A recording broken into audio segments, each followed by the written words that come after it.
Nigeria, protests against police brutality turned violent as eyewitnesses say soldiers opened fire on demonstrators.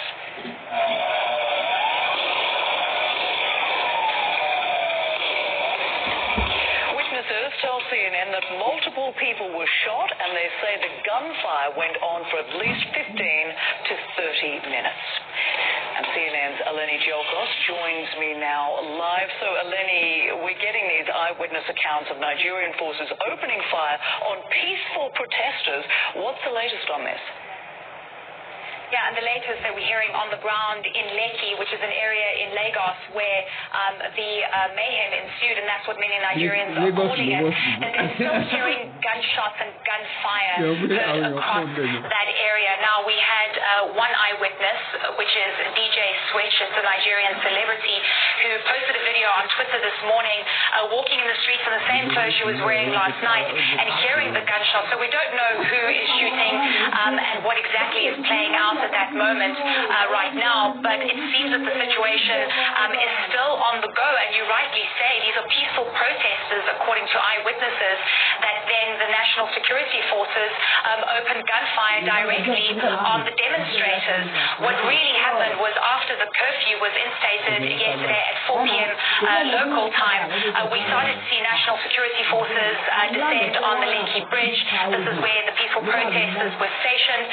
Then we saw the physical removal of CCTV cameras, and then the electricity was turned off. When the sun went down and it was dark, that is when eyewitnesses say the army started with gunfire, and we're hearing of stories of bodies on the ground. We cannot confirm fatalities, but Amnesty International says they are concerned about the credible and disturbing reports coming through about possible fatalities.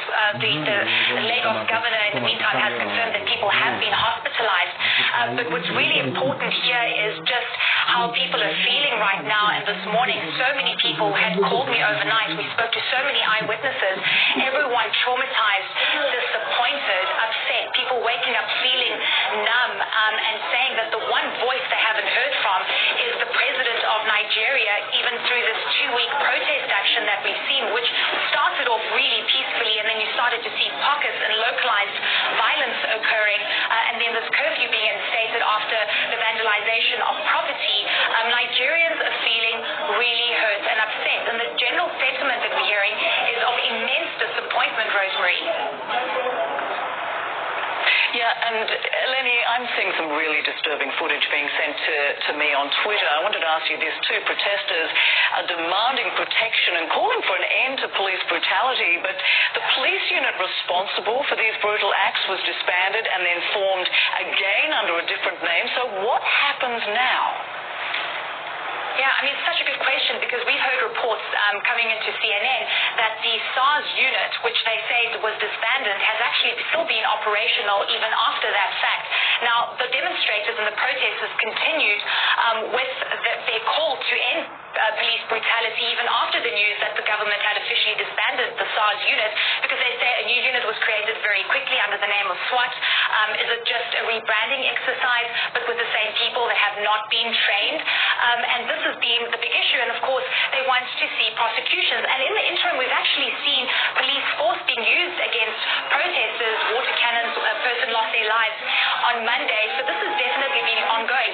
What is next? You need to hear from government. The big message is there needs to be some kind of leadership. Nigeria turned 60 years this month. It's the month of independence. Many say this is a turning point historically, contextually. This is important, and also fascinating here that the protest action that we've seen has cut across the social spectrum. Executives, CEOs, entrepreneurs, and even unemployed youth have joined in this call. So it's going to be interesting to see. The next few days, I think, are going to be a big turning point. Nigerians are feeling hurt and upset today. Absolutely. Eleni Giokos bringing us the latest on the situation on the ground in Nigeria. Many thanks. Well,